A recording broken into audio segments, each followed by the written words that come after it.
Alright guys, it's tire changing day. GSXR needs a new rear tire, second RS10. I'm going back with S22s on the rear, and I'm going to combine my S22 with the RS10 front until I need to put the S22 back on. But in this video, I'm going to talk about the different tires I have in the garage and what I think of each of them on the leader bike class.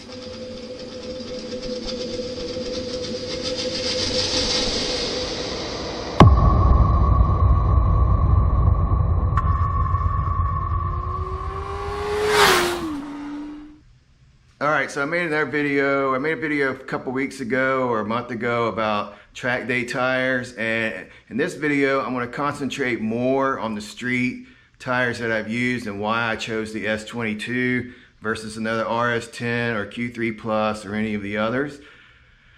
I got them right here beside me. I'm going to just kind of go over them and just tell you some things to look for when you buy a new tire, and don't just go off brand or size, but I mean there are things you should know and just consider before you buy.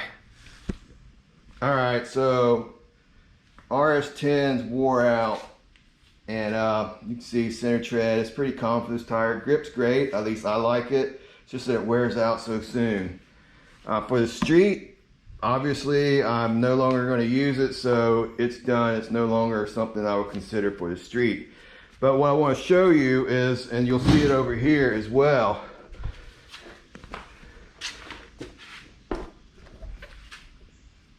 it's probably hard to see in the video, but alright, this is a 190/55 tire. And if you look at the height and width, it actually has a flatter profile than this 255. But I chose that. There's a couple reasons why I chose the 255. One, it's going to give me 3 millimeters more lift at the axle. I think the geometry will help me out better on the handling. And another thing is, if you can look at the side profile here, you can see that it's actually got more of a slant, or it's more oval shaped than this one, which is flatter. This is actually a flatter profile. And what that's going to do is, this more oval shape is going to help you turn in quicker. And that's something that I like the feel of. I like a tire that turns in quicker. All right, so second thing.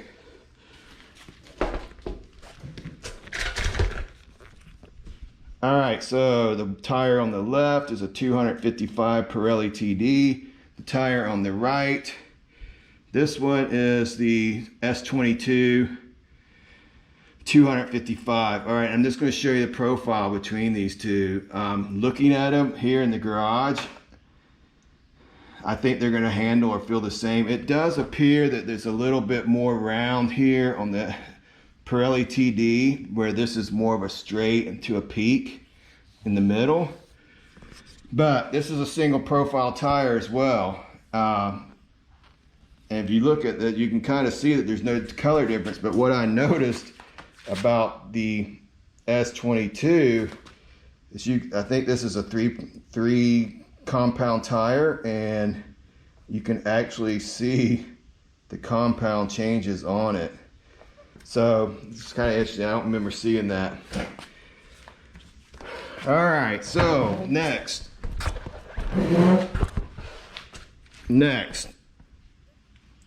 this is my old S21 190/55, and why I took off the 190/55 S21 even before it was wore out. It's the same thing as I touched on earlier, is that this is a flat profile tire. And what I was experiencing on the bike is that I would turn on the track, I'd get to a certain lean angle, and it just felt like the bike didn't want to lean anymore. Part of that's rider. I mean, I'm only an intermediate rider, but part of that was the rider and part of it's the tire. So I said, okay, I'm done with the S21s. I'm tired of fighting these. I mean, I've had them for a while. They've done their job. I'm ready to try something new. So, enter the Q3 Plus. All right, now, I heard something online that basically said the Q3 Plus and the S22 have similar or same profile. Now granted, this is a 190/55 versus a S or 255, But one thing I did notice is they do have similar profiles. This is like the profile that I prefer. It has more of an oval or more of a peak on it. It comes up to, like, I guess you'd say more of a point. I don't really know how to describe it. So these tires are known to turn in quick, and I agree, they do turn in quick. I have other issues I don't like about it, but as far as the profile, this is the profile I prefer. And when I heard the S22 is similar profile, I said I'm gonna try it. And you can see that. I mean, it's probably hard enough to see in the camera, but you can actually see this is a profile that will lend to turning in quick. So, I don't know if that helped any, but one thing I want to add is when you go to buy tires, go to the manufacturer's site and look at the width and the height, and it'll give you an idea of what kind of profile that tire has. And if you've seen them, you will know. Like, if you see a tire that has the same width and height as the Q3, you're going to know it's going to turn in quick. But one thing to keep in mind is, just like these two tires, Pirelli TD and the S22, they're very similar, but at the peak, at this part of the tire on both of them, I can see where the difference is. So anyway, like I said, just go to the profile, look it up on the tire manufacturer, and buy your tire considering the profile and the shape of the tire more so than the brand name. I mean, too many people just say, oh, go buy Q3 Pluses, but they don't understand, like, why did they choose the Q3 Plus? Or go buy S22s. They don't get into why did they buy the S22. I mean, but you should consider this, and I mean, it helps to understand how that tire is actually going to affect your riding and your riding style. So anyway, peace out.